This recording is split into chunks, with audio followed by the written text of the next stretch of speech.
I know him personally, man. That dude was just, he wasn't about money. He wasn't about fame and popularity. I remember you told me and another artist, you said, don't ever get to a point to where you can't even afford your own work.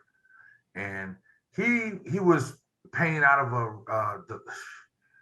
I mean, under deplorable conditions, man. He was painting out of a studio, man. Rats, roaches, and all types of stuff. Very nasty, very, electricity.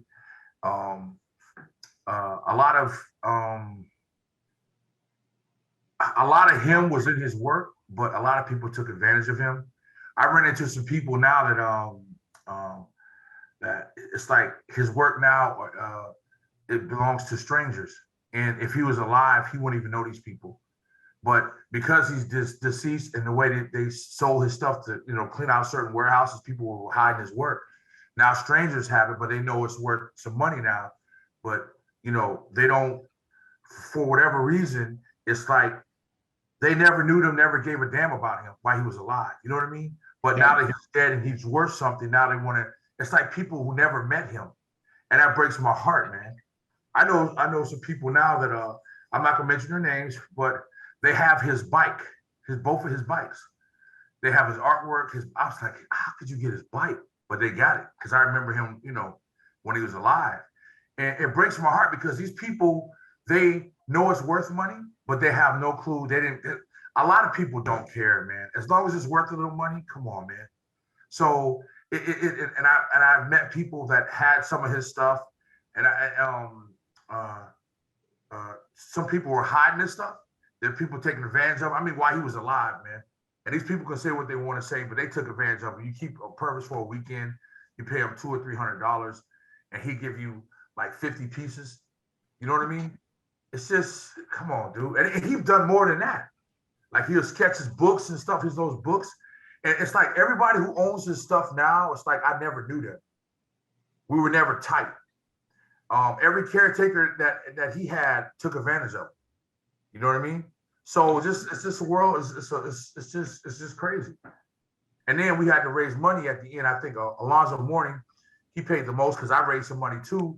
Um, uh, the day before his funeral, we had a memorial at Gibson Park, and the people called me talking about we better come up with the money or they were finna take him out the coffin. So I called a couple people I knew had some money too, and we had to send it to the funeral home. And Alonzo Mourning, he ended up paying for the whole service. But the thing about it is that the people at the service that there was very few black artists that came. First of all, secondly, and there were people the people there to me that were there, a couple people that were there that were white. They took advantage of the dude, man. I knew it. They knew it. They was trying to clean it up. Wrong move, you know. But Purvis, when I first saw his work, I didn't know what I was looking at. But after you talk to him, you're not gonna. If you walk up on him, he's not gonna talk to you. He's not gonna be your friend. He don't know who you are. You gotta. I noticed that I let him talk, and what I would do, I would just to get to know him because I didn't understand none of his work. I thought it was primitive to me, but when I got to know him, he didn't care about money. He used to ride that little bike with the little brown paper bag and have he could have $5,000 in that bag and be passing out $100 bills to people. Nobody will rob him. You know what I mean? This dude was they say he used to go drink coffee every morning at Jackson's Soul Food. This waiter told me, she said he used to give her $100 tip. And he would live up under in abandoned buildings and all that and just paint.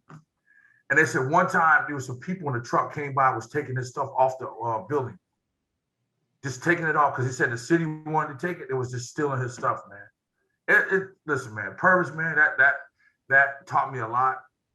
His whole life, man, because he was with humility, excuse me, and I think his purpose was to guide us that was behind him, and I think that's we all some type of way have to sacrifice and become like a trailblazer, like you said earlier, and that's Purvis is a sore spot because I had a chance to actually meet him and interact with him with other artists. Um, we first the first art gallery, major art gallery used to be it was called It's on 20th Street in what we call now Wynwood. But before Wynwood, it was the Advocacy Foundation. It was a huge 3-floor building. It was off 20th Street and 2nd Avenue. I think it's called Advocacy Building. It's, right now they gutted out and redid it, this whole thing all over again. But it was a shoe factory, and we gutted it out, cleaned everything out, and we made an art gallery. It was myself, Bayunga, Lisette Gray, Carmen Neely, Purvis Young, and a couple other artists I can't remember, but we call it outlaw art. And yeah, and because we couldn't afford to show in Art Basel, we didn't have the money for $10,000 booth. None of us had that. We didn't have sponsorship, so we did our own show. But Purvis was a part of that, and that's how I met him. I met him pulling up, and I didn't know who he was. I thought he was a homeless guy. And when he talked, I noticed if I looked at him straight in his eye, he would like turn off. You know what I mean? I don't know if he was kind of embarrassed or whatever, but I talked to him like I'll talk next to him and not look at him. You know what I mean? Because he was kind of like me, shy too. You know what I mean? So I noticed that when me and myself and there was another artist out there, we would talk to him, it would be not like, amped, whatever. It would be low and like just hey man, how you doing? Oh, I'm all right. I'm fine. And then he kind of little country thing, but he was a giant. He had a big heart. People don't even talk about that much, but he had a big heart. He cared about people around him. He didn't care about money. If Purvis was a billionaire, there would be no poor people in Overtown. Period. That's who he was, man.